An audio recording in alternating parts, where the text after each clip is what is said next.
Hello everybody, and welcome back for Chapter 3 of The Secret Garden.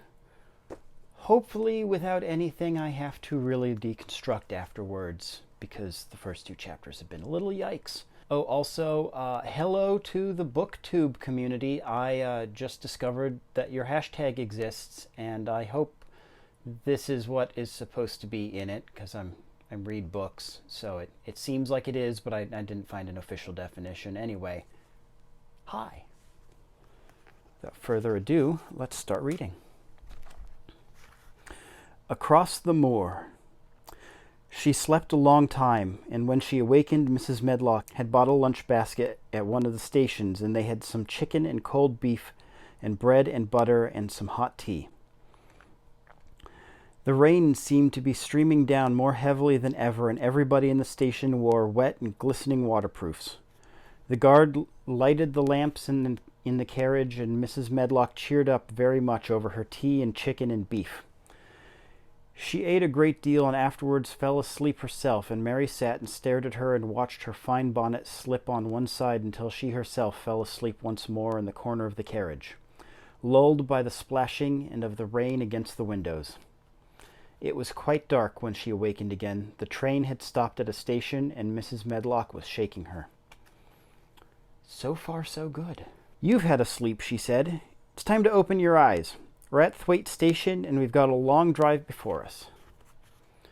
The station was a small one, and nobody but themselves seemed to be getting out of the train. The station master spoke to Mrs. Medlock in a rough, good-natured way, pronouncing his words in a queer, broad fashion, which Mary found out afterwards was Yorkshire. I'm going to go Google what a Yorkshire accent sounds like. BRB. Okay, I'm going to try this. If there are any Yorkshireans, Yorkies, people of Yorkshire, I am sorry. But it helps that the book tries to actually spell everything in a Yorkshire accent, but it also really doesn't help. All right. I see that's got back, he said. And that's brought the young un with thee. Aye, that's her, answered Miss Medlock, speaking with a Yorkshire accent herself and jerking her head over her shoulder towards Mary. How's the missus? Well enough. The carriage's waiting outside for thee. A brougham stood on the road before the little outside platform. Mary saw that it was a smart carriage and that it was a smart footman who helped her in. His long waterproof coat and waterproof covering of his hat were shining and dripping with rain, as everything was, and burly station master included. When he shut the door, mounted the box with the coachman, and they drove off, a little girl found herself seated in a comfortably cushioned corner, but she was not inclined to go to sleep again. She sat and looked out the window, curious to see something of the road over which she was being driven to the queer place Miss Medlock had spoken of. She was not at all a timid child, and she was not exactly frightened, but she felt that there was no knowing what might happen in a house with 100 rooms nearly all shut up, a house standing on the edge of a moor. What is a moor? She said suddenly to Miss Medlock. Look out of the window in about 10 minutes and you'll see, the woman answered. We've got to drive 5 miles across Missel Moor before we get to the manor. You won't see much because it's a dark night, but you can see something. Mary asked no more questions, but waited in the darkness of her corner, keeping her eyes on the window. The carriage lamps cast rays of light a little distance ahead of them, and she caught glimpses of the things she passed. After they had left the station, they had driven through a tiny village, and she had seen whitewashed cottages and the lights of a public house. Then they had passed a church and a vicarage and a little shop window or so in a cottage with toys and sweets and odd things set out for sale. Then they were on the high road, and she saw hedges and trees. After that there seemed nothing different for a long time, or at least it seemed a long time to her. At last the horses began to go more slowly, as if they were climbing uphill, and presently there seemed to be no more hedges and no more trees. She could see nothing, in fact, but a dense darkness on either side. She leaned forward and pressed her face against the window just as the carriage gave a big jolt. We're on the moor now, sure enough, Miss Medlock. The carriage lamps shed a yellow light on a rough-looking road, which seemed to cut through the bushes and low-growing things which ended in the great expanse of dark apparently spread out before and around them. A wind was rising and making a singular, wild, low, rushing sound. It's It's not the sea, is it? Said Mary, looking around at her companion. No, not it, answered Miss Medlock. Nor it isn't fields nor mountains. It's just miles and miles and miles of wild land that nothing grows on but heather and gorse and broom, and nothing lives on but wild ponies and sheep.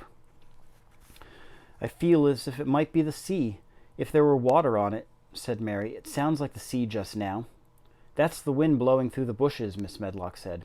It's a wild, dreary enough place to my mind, though there's plenty that's like it, particularly when the heather's in bloom.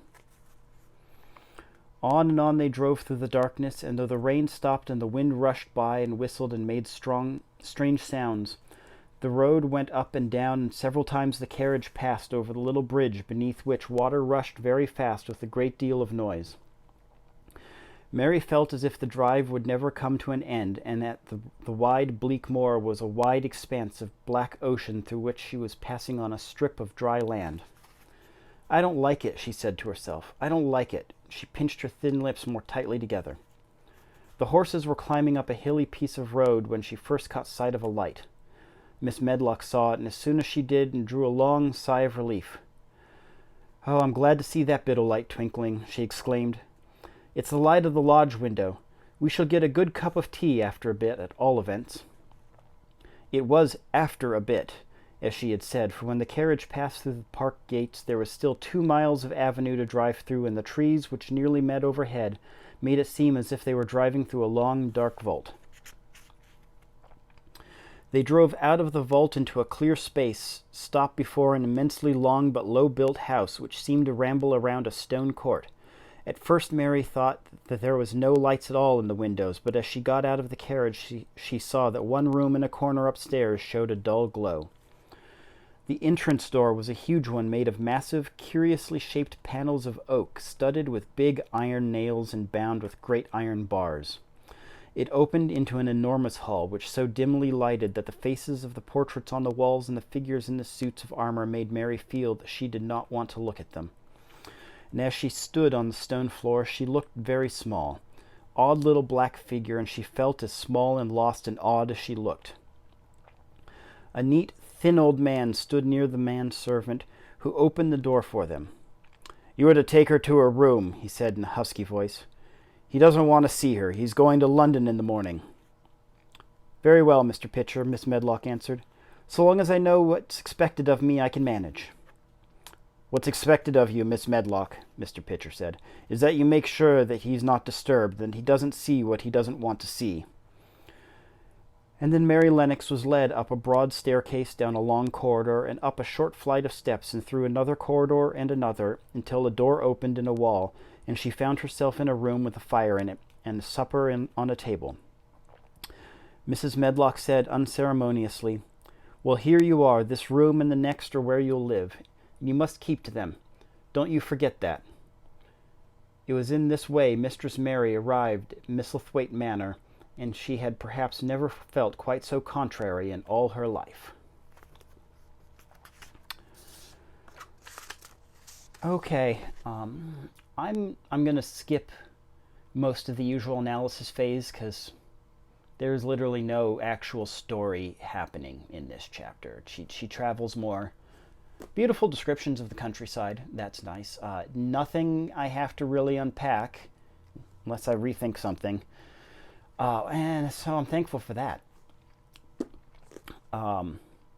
We get more descriptions of how big and empty the house is. It's hit upon so often. It's got to be symbolism of some kind. Symbolism.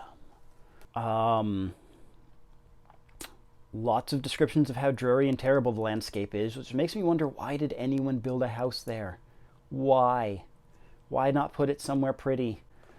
What else? Mary is basically kind of back exactly where she started, where she has some parental figure to completely ignore her and never wants to see her, and some servant who's going to be raising her as well. Story-wise, it's kind of early to seem to have returned to the normal world. I'm sure in the next chapter we're going to discover that this is her not the same normal world, and something has changed that forces her to go through change as a character. But until then, we will see.